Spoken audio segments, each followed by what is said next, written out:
Greetings comic book fans and welcome to my comic book reviews for the third week of March 2015. 17 books to review this week. The way I'm going to do it, we're going to start off with the books from DC. We're then going to review the indie books I picked up, and then going to review my Marvel books. Then it will be the pick of the week, and we'll close the video with our company of the week as we add up the total scores and divide them to find which company this week had the best average scores. If there is a specific comic you want to see a review for, look in the description below. All the books are in order of how they're reviewed there, so you'll be able to kind of figure out, oh yeah, that's where I want to get to in the video. So without any further ado, let's get to those reviews.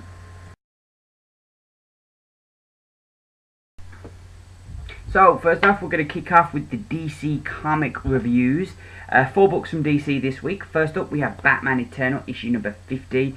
And this issue, we get to find out who that big bad is who's been behind everything that's been happening in this book.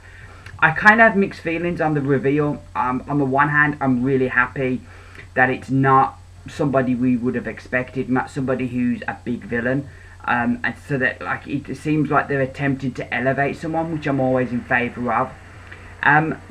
The downside where I didn't quite buy it was just like there were just things like we've seen him speaking to the big bad before, so is he really behind it, or kind of like the second fiddle, or was that whole kind of like a Fight Club kind of deal? The character has been continually outwitted by a teenager, and also didn't spoiler say she saw Bruce Wayne, and she thinking that it was Bruce Wayne. And this character looks nothing like Bruce Wayne. So hopefully next issue we'll have the whole kind of expedition of like explaining exactly, you know, the plan and how it's worked out and putting all these things in order. But overall, I at least applaud DC for giving us somebody different. The events of this issue do feel big, and it feels like we've reached crunch time. The art in here is fantastic. The artist's name, which I will get for you, is Alvaro Martinez, and I think he does a really good job on the art. There are some really good moments spread out throughout the book, as Batman basically returns to Gotham and is helping the Bat family in their individual battles against the different villains. I like that the only kind of member of the Bat family who didn't need any help is Batgirl. I thought that was really cool. I did feel a bit confused about the Penguin and Jim Gordon. I thought that they were locked in a cell together, but in this issue they're separate, so I didn't quite understand that there. But overall, I'm liking this. It's building up nicely, and I'm looking forward to the next issue, and I'm going to give Batman Eternal issue number 50 4 stars out of 5. So next up we have the other weekly now. We have Future's End, issue number 46, and we're kind of, it feels like we're finishing a lot of the stories in this, and what I'm disappointed in is that 1, they're not joining up, and 2, is some of the stories kind of then feel, well, why have we been following? We had the whole Frankenstein Amethyst story that ended last week, and that didn't seem to go anywhere and connect up with anything. This issue we have seemingly 50 Sue's story finishing, and that didn't seem to go anywhere either. There seemed to be a lot of questions left, and I'm kind of like, well, what was the whole point of these characters in the book? You know, if it isn't going to join up with something at the end.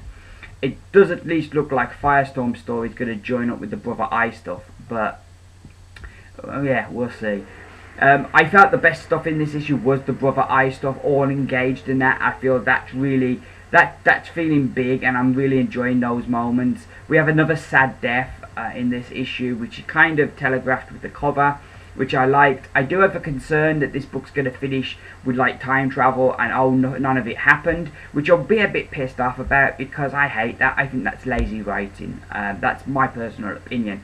You know, to say, oh, this story we're going to set it all right by time travel. Yeah, because I've followed this book for nearly a year, and to kind of have that at the end is going to be a bit of a cop-out.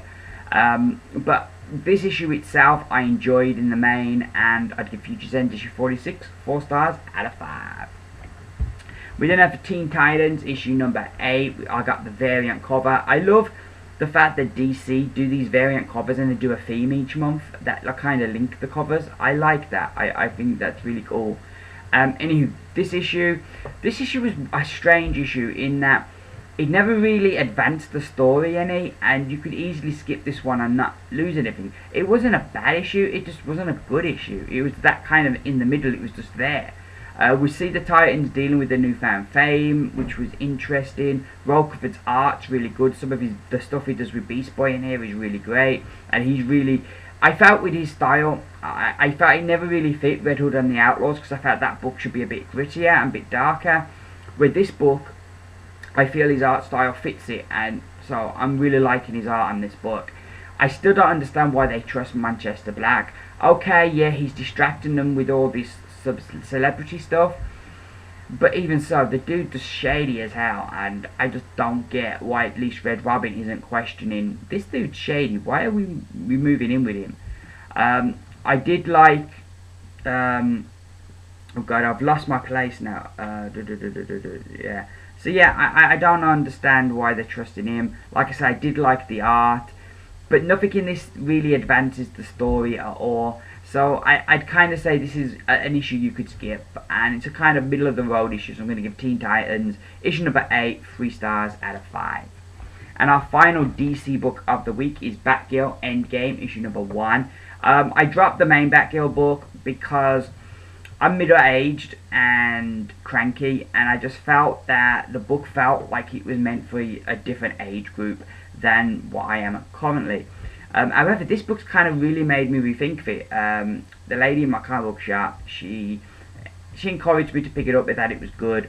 The whole gimmick with it, not only is it a tie into Endgame, but it's also a silent issue. There is no dialogue in the issue, and basically they're getting the VIPs out of Gotham as the people have become Jokerized, and they're getting them across the Burnside Bridge so they can get them to safety and cut off the Jokerized people until the effects of whatever Joker's done is worn off.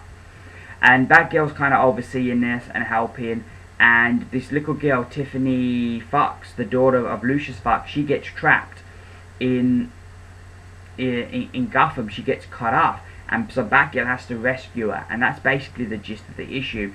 And can Batgirl rescue her and get her to safety? The issue I really enjoyed. The way they do it, it's a great collaboration between the creative team here, and they do a really great job of telling the story and really getting across this great story. But the thing that really impressed me was how they even in a book with no dialogue, they managed to get Batgirl's personality across, which was excellent. And I really enjoyed it. I really enjoyed the book. It still freaks me out a bit because she looks so young now to how she was previously drawn. But I really loved everything about this issue, the story. Don't be put off that it's a tie into Endgame. You don't have to be reading Endgame to get this. It's kind of a one and done story that you can easily follow even if you're not reading Endgame. And I think that's the beauty of it. And yeah, this book has definitely kind of made me rethink my stance on the Batgirl book, and I may actually go back and check out some of those issues and see where we're going, because if it's as good as this, I think it could be something I need to be checking out. But I'm going to give Batgirl Endgame issue number 1 5 stars out of 5. So those are the DC books. Next up, I'm going to review my indie book. So next up we have our indie books, 4 books for me to review this week. First off, we're going to start with Valiant, and their big book this week was Divinity issue number 2. I really loved their presentation. This was a $3.99 book, but I don't know how well you can see it. It's a kind of like a harder cover. Inside it opens up to say book 2. It just all makes it feel really special. At the back we have kind of these special features at the back, kind of explaining some of the story, how they put it together, which is really cool.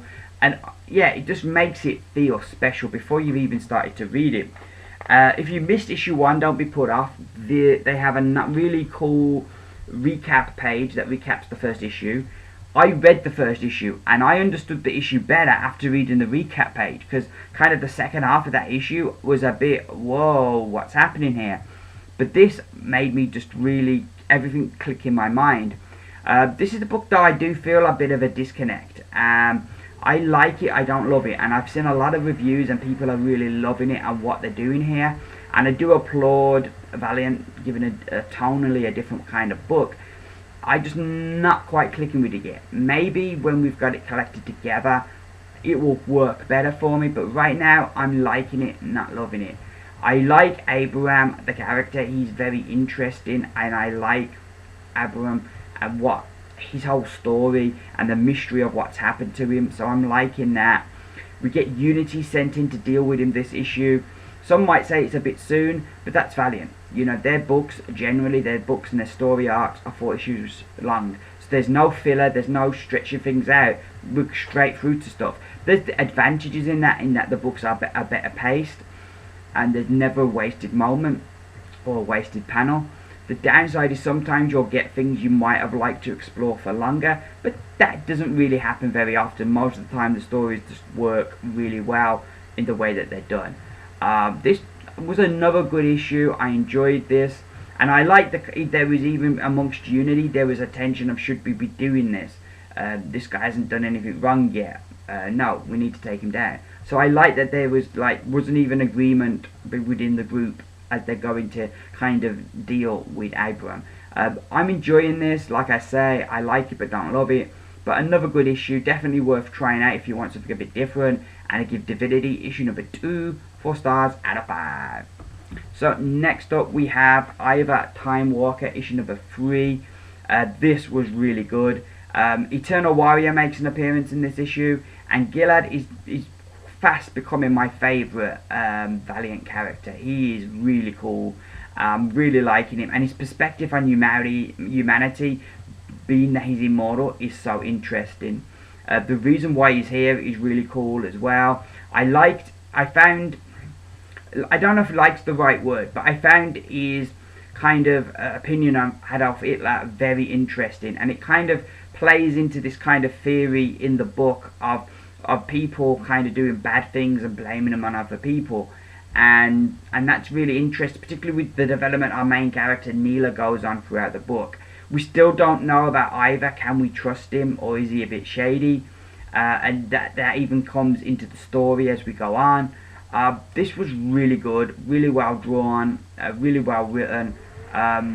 Another really great Valiant book, and I give Ivar Timewalker issue number 3 5 stars out of 5. So next up we have, sticking with time travel, we have from Titan Comics, Doctor Who, the 12th Doctor, issue number 6. This kicks off a brand new story.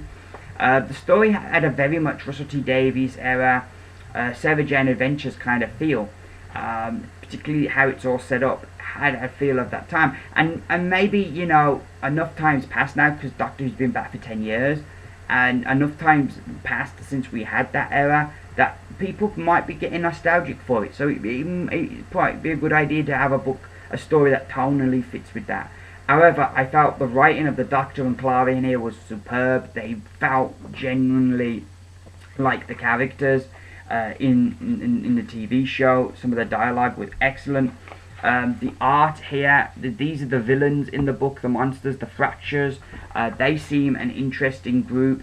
It's a good first chapter of setting up this story and getting all the pieces in place. I enjoyed it, and I'm going to give it 4 stars out of 5. So our final indie book for this review section is Alex and Ada, issue number 13. We kick off the issue, they're dealing with what happened last issue, the death of Alex's grandmother, and the assault on Ada at the hands of Alex's friend. So we're dealing with that. Then we have this friend of Ada who got arrested by the CIA, says she contacts them and says that, you know, she escaped and she needs to meet with everyone. And you kind of you're screaming, this is a trap. Nobody gets set free by the CIA, particularly when they know she's an android. It's a trap. So they all go there, and then everything goes to hell, and we end the issue with them on the run. I get this sneaky feeling we're not going to get a happy ending in this book. I think we're going to get a bit of tragedy, but I'm still loving it. I'm constantly amazed how they do so much for Usonical, and I don't mean that as a put down, I mean that succinctly, because they don't have that many characters in the book. They don't have that many locations, yet every issue I am absolutely gripped. I read it, I enjoy it. It's quite an intimate feel because a lot of the issue is spent with Alex and Ada. There are very few scenes in the book that they're not in. So it's a very intimate book in that regard, and you really have come to care for these two characters because we've spent so much time over the 13 issues with them. Really enjoying this. Sad, I think it's coming to an end in 2 issues, which is going to be sad, but I'm really excited to see how they're going to finish it up, and I'm going to give Alex and Ada issue 13 a definite 5 stars out of 5. So those are my indie reviews. Next up, I'm going to review the books from Marvel Comics. So next up, we've got the books from Marvel, 8 books to review this week. We're going to kick it off with Princess Leia, issue number 2. This was probably the only Star Wars book I had no excitement going into, but I weakened and I picked it up, and I'm glad I did. One of the reasons I wasn't looking forward to it was the artist, Terry Dodson, but they do a great job here. And I'm really turning around my opinion on Dodson because I really liked a lot of the art in this book. The general story is that there's a big bounty now on Leia's head after she blew up the Death Star. And the Empire has also started targeting survivors of Alderaan and kind of killing them. So Leia has decided to go out with another survivor of Alderaan called Evan, who is a female X-Wing pilot, and they're going out to try and find the survivors before the Empire do. This issue takes them to Naboo, which kind of brings across to me that we never really know that much about Naboo. Despite spending practically a film there, there's still so much about their society we don't know. I didn't even know Naboo had nightclubs, you know. So that was a nice kind of little wrinkle. The best bits of this book for me were the flashbacks as she thinks back to her memories of her time with her adoptive father, Bail Organa. Dodson does a great job of capturing Jimmy Smits, which was great, and those scenes really resonated emotion, and I really liked those scenes. I did feel Leia was a bit too naive in this issue. The character we see in A New Hope, she's quite, cynical at times, and she's quite, hard to the world. So this isn't her first rodeo, and I don't feel she'd be as naive as she is in this book. Even though the situation probably to a princess would be different that she's in, but I still felt they made her a bit too naive. Overall, I'm really enjoying this. This has definitely been the surprise of the Star Wars books, and I give Princess Leia issue number 2 4 stars out of 5. Moving right along now to Magneto, issue number 16.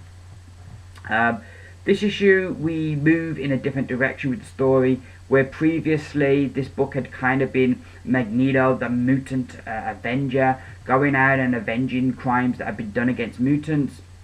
This issue becomes more of a mutant murder mystery, as now Magneto set up Genosha as a safe haven once again for mutants, and he's trying to build the society up. And we have a murderer on the loose, a serial killer, if you will. Even though they've only done like one group killing yet, you kind of have the feel that that's the direction we're going to go in. Who is it? Who's there? And there's kind of a creepy twist with it at the end that I really liked.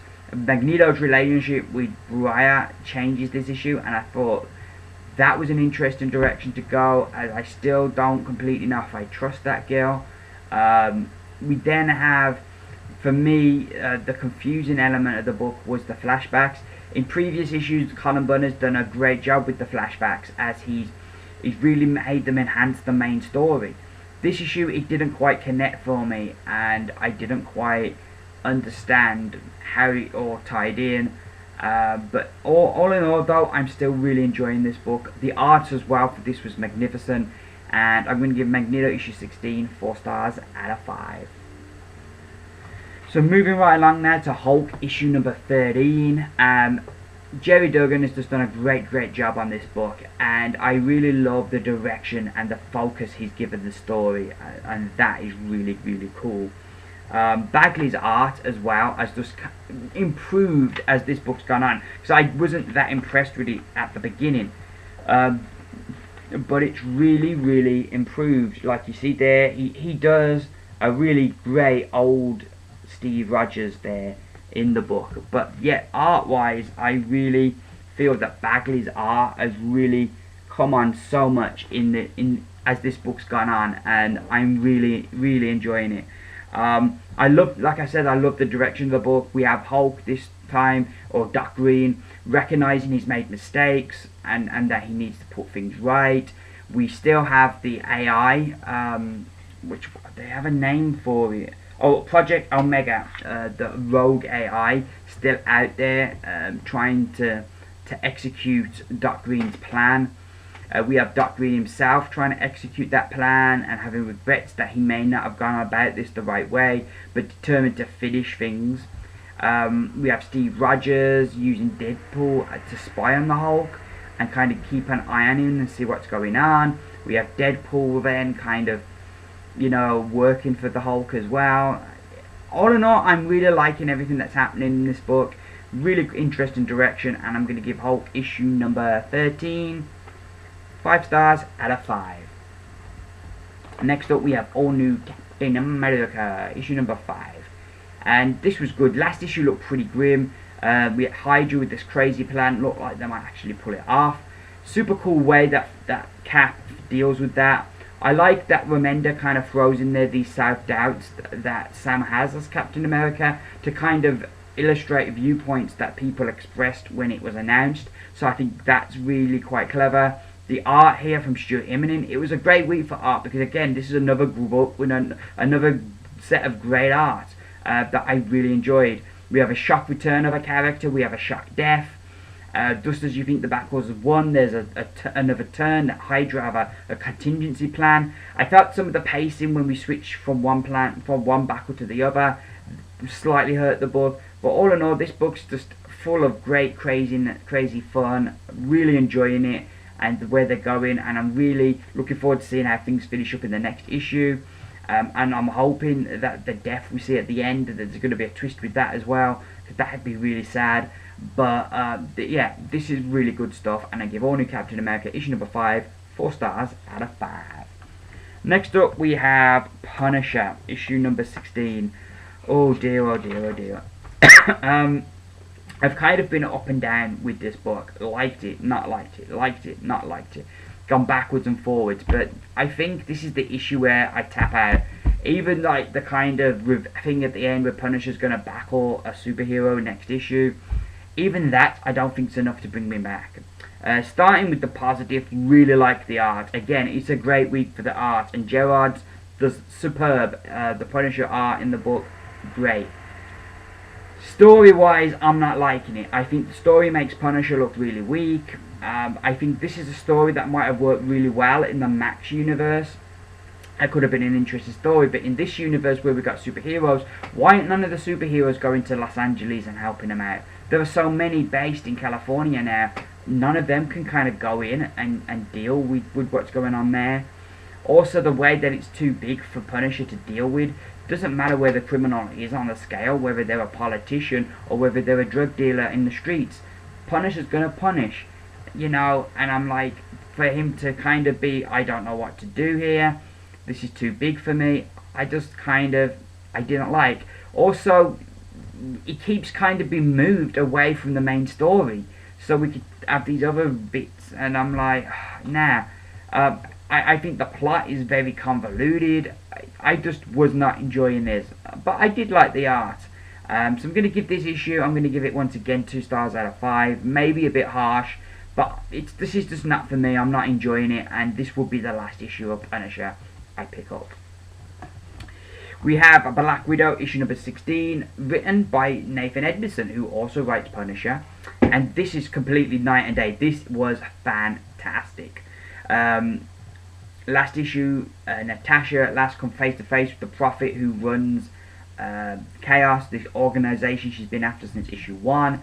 We get then a kind of flashback story to her youth before she was a trained assassin, and kind of like this really interesting story from a youth, kind of juxtapositioned with talking to this Prophet and kind of finding out what Chaos is and what their plans for her are.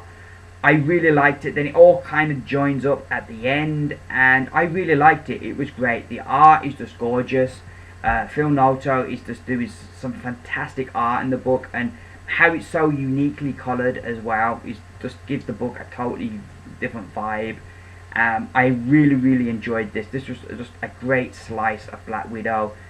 Really interesting book, and I'm going to give Black Widow issue number 16 a definite 5 stars out of 5. So our penultimate book from Marvel this week is Silk, issue number 2. I caught up on issue number 1, really loved that, so I picked up issue 2, and I loved this one as well. I really like Silk as a character, and the whole thing of not knowing what's happened in those 10 years and trying to find her family and stuff. I think add an interesting kind of thing to the character. There's a kind of classic Spider-Man feel to the book as well, with the fact that, you know, she's using Silk to kind of help her at work by covering Silk. That's good. She returns to her old neighborhood, which sees her bumping with a character from her past, which was really interesting and really cool. I'm really liking the art. It's different to like the other Marvel books I've read this week, but it's different in a way that works and gives the story kind of a fun, quirky feel. I really am enjoying it. This has been a real revelation to me, and I'm going to drop Spider-Gwen and I'm going to pick up Silk instead, because I'm really enjoying this, where I haven't quite connected with Spider-Gwen. It hasn't quite got the magic of that one-shot issue. With this, I'm just loving it, and I'm going to give Silk issue number 2 5 stars out of 5. So our final Marvel book of the week is The Amazing Spider-Man issue number 16.1, which is Spiral Part 1. I don't understand why it's a .1, and they couldn't just have Jerry Conway and Carlo Barberi be on Spider-Man for a bit and then have Dan Slott do it again, because I really like this, but I questioned why a 16.1 story. Why couldn't it just been a regular Spider-Man story? I didn't quite get that. However, I really enjoyed this. One thing with like Dan Slott, I like his writing, but I feel since Spider-Man's come back, I think consistently he hasn't quite hit the mark that he was at before. His Superior Spider-Man was better, was superb. His Spider-Man pre-Superior Spider-Man was superb. Since it's come back, I don't feel consistently, issue after issue, that we've quite hit that mark that he was at before. This issue, Jerry Conway is writing, and it has, not surprisingly, a classic Spider-Man feel. Also, the art by Carlo Bergami is just brilliant. I really love this, and I would love to see him promoted to one of the regular Spider artists, because the art on this book is just gorgeous. And this is an artist I don't really know too much about, but I really liked his art here. Plus you've then got the writing and that classic feel, as Spidey really isn't in the story that much. It's more Rafe, the police, oh god, what's his first name? Watami, is it Yuri? Yeah, Yuri Watatami, who's the Rafe. And it's kind of like her trying to do things by the book and kind of going down this dark path as things get progressively worse. As we've got this kind of gang war breaking out in New York, is that all these different gangs are trying to seize control and territory, and Spider-Man's trying to keep her on the good path, and he's kind of like Jiminy Cricket to her, but she's kind of going down this dark path that the events of the book are leading her. I really enjoyed this. I thought it was really good. I still question why we could have just given Dan Slott kind of a couple of months off, have this be the Spider-Man story for say 2 months, and then have him come back and do his regular Spider story. I think the other thing as well, I think without Parker Industries not really in here that much, I think it makes the Spider story work better. I don't think that Parker Industries thing has really worked. But yeah, I was really surprised by this. I went in and expected to be disappointed, and I came out really enjoying it. So I'm going to give The Amazing Spider-Man issue 16.1 4 stars out of 5. So those are my Marvel books. Next up, it's Pick of the Week. So here we are, Pick of the Week, the last review of the video. And this week's Pick of the Week is Invisible Republic, issue number 1. from Image Comics, written by Gabriel Hardman and Corina Becco, art by Gabriel Hardman, colors by Jordan Boyd, and design by Dylan Todd. This book is set in the future. This dictatorship has just been overthrown, and things have really gone to hell for the poor people. These reporters are there supposedly covering it. We meet this kind of, he feels like he's a disgraced, Kroiger Bab is his name, and he's this disgraced journalist who had a book that was made into a film, and the film must have been there's something about this film and he doesn't want to be associated with it. But he's this reporter trying to get a story, and he stumbles across that this dictator, Arthur McBride, has a cousin, and he finds this manuscript, kind of like her diary, if you will, of her life and her events, and kind of his rise to being a dictator from her viewpoint. And so he feels like he's hit the big time. So it's kind of two stories in one. We've got Corgan Bab in the present day, if you will, as he's trying to get this story running and kind of rebuild his life and what's going on with him and what's going on in the present. We've then got the past, where Arthur McBride and his cousin are kind of starting out on this path that will lead to him becoming this dictator. So we know we've got the beginning, we've got the end of the story from their point of view, but then we've got this middle bit of story, plus we don't know where Corgan Bab's story is going to go. So there's a lot going on there. There's political aspects to the story as well. It was really great. I really liked it. The art as well, I thought, really works well. You know, it just works really well, and I really like the art. Really great fight scene in the book as well.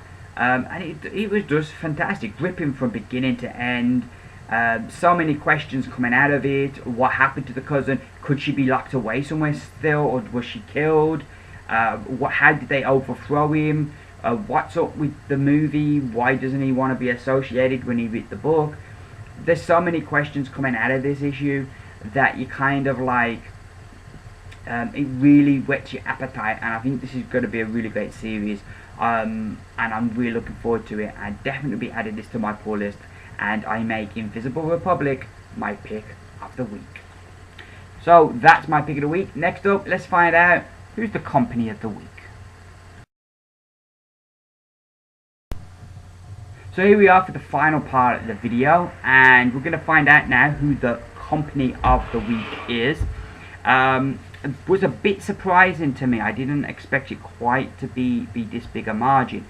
In third place we have DC Comics, which there was only 4 books to be fair from them this week, but they had an average rating of 4. In second place was Marvel Comics, 8 books from them this week, and they got a 4.1 average rating. I think Punisher really hurt their overall rating. If that book had got more, I think you'd have seen a different score from them. And so yeah, top of the week were the indie books, with a 4.6 average rating from 5 independent books. So yeah, the indies this week win it. They are the company of the week. So Valiant, Image, Titan Comics, take a bow. You are the companies of the week for the third week of March.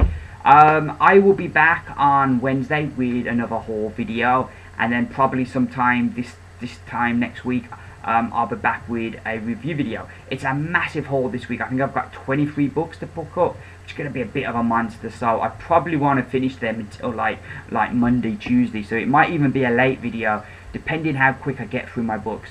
At the moment, at the time of recording this, I don't know what days I'm working next week yet. You know, if I'm off over the weekend, I might get through my books quicker than if I'm working the weekend, you know. We will see. Thank you very much for watching my video. If you enjoyed it, give me those beautiful thumbs up. Let me know you like what I'm doing. I hope you've had a great week and you've enjoyed your books.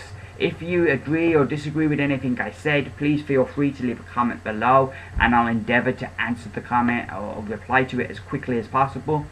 I've been Jason. This has been my comic book reviews. I was about to say dudes, but no, it's not. It's the comic book reviews for the third week in March 2015. Bye for now.